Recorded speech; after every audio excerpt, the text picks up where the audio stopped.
तो आइए साथियों, आज हम लोग त्रिकोणमिति के कुछ फार्मूले पढ़ेंगे, ट्रिग्नोमेट्री के कुछ मोस्ट इंपॉर्टेंट फार्मूले। जैसा कि आप लोगों को मालूम है कि पूरी त्रिकोणमिति एक समकोण त्रिभुज पर आधारित होती है। इसको बेस बोलते हैं, यानी आधार ए भी बोल सकते हैं, और इसको परपेंडिकुलर, इंग्लिश में परपेंडिकुलर और हिंदी में लंब कहते हैं, इसीलिए एल से लिखा जाता है। और इंग्लिश में इसको हम 90 डिग्री के सामने वाले को हाइपोटेनियस और हिंदी में कर्ड बोलते हैं, इसीलिए इसको के से लिखते हैं। ठीक, यानी एक राइट एंगल ट्रायंगल है, ये समकोण त्रिभुज है जिसके 90 डिग्री के सामने वाला कर्ड कहलाता है ये, और कोण जैसे ये लेना है तो इसके सामने वाला परपेंडिकुलर कहलाता है, और जिस पर कोण बना है वो बेस यानी आधार होता है।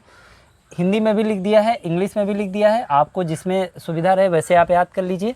अब इन त्रिकोणमितीय अनुपात को हमको याद करना होता है, जैसे साइन थीटा बराबर क्या बनेगा, कॉस थीटा बराबर क्या बनेगा, टैन थीटा बराबर क्या बनेगा, और 6 त्रिकोणमितीय अनुपात होते हैं तो सबके वैल्यू को निकालना होता है। सेक, कॉसेक, थीटा, इन 6 का मान निकालना है। उसके लिए हमको एक ट्रिक याद रखना होगा। हिंदी मीडियम वाले पढ़ते हैं लाल बटे कक्का, ठीक, और इंग्लिश मीडियम वाले पढ़ते हैं पंडित बद्री प्रसाद हर हर बोले।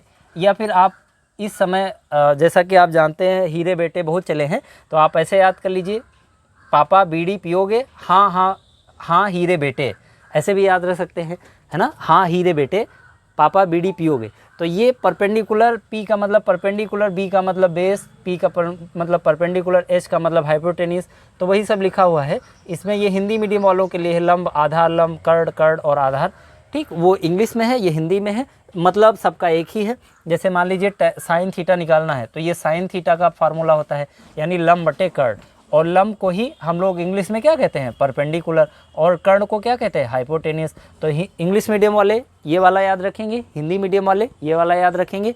अब हमको ये साइन का मान मिल गया, ये कॉस का फार्मूला होता है, ये टैन का फार्मूला होता है, ये कॉट का फार्मूला होता है, ये सेक का फार्मूला होता है, और ये कॉसेक का फार्मूला होता है। आइए देखिए हम ये क्या समझाना चाह रहे हैं। साइन का मान जब आप निकालेंगे तो आधार बटे कर्ड लिखेंगे हिंदी मीडियम वाले, और इंग्लिश मीडियम वाले क्या लिखेंगे, बेस अपॉन हाइपोटेनियस। तो जो आपको ठीक लगे वो आप लिख सकते हैं। हिंदी मीडियम में है तो आप आधार बटे कर्ड लिखेंगे, इंग्लिश मीडियम में है तो बेस बटे हाइपोटेनियस लिखेंगे।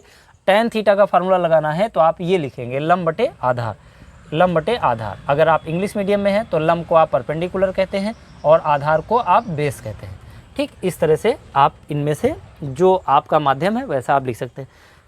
काट चूँकि टैन का अपोजिट होता है तो टैन में आपने लंब बटे आधार पढ़ा है तो काट में आधार बटे लंब पढ़ेंगे, तो कॉट थीटा बराबर आधार बटे लंब हो जाता है। इन्हीं को आप पलटते चले आएंगे, चीज़ें बनती चली जाएंगी। तो आधार बटे लंब यानी आधार को हम कहते हैं बेस और लंब को कहते हैं परपेंडिकुलर। इसी प्रकार अब इसको पलट दीजिए, यानी सेक, देखो सेक जो होता है वो कास का अपोजिट होता है, तो आधार बटे कर्ड था तो एक कर्ड बटे आधार हो जाएगा। इसी को हमने कहा था पलट दीजिए, तो कर्ड बटे आधार। इंग्लिश में अगर आप कहेंगे तो हाइपोटेनियस अपॉन बेस कहेंगे, ठीक है। और कासेक का जब बनाएंगे तो आपको मालूम है कासेक साइन का अपोजिट होता है, इसीलिए कर्ड बटे लंब कहेंगे, कर्ड बटे लंब यानी हाइपोटेनियस अपॉन परपेंडिकुलर। ठीक, तो ये आपके 6 त्रिकोणमितीय अनुपात हो गए, जिससे आपकी पहली एक्सरसाइज कंप्लीट हो जाएगी। पहली एक्सरसाइज के सारे क्वेश्चन इसी पर आधारित हैं। अब हम लोग अगले वीडियो में इसके आगे के फार्मूले देखेंगे। नमस्कार।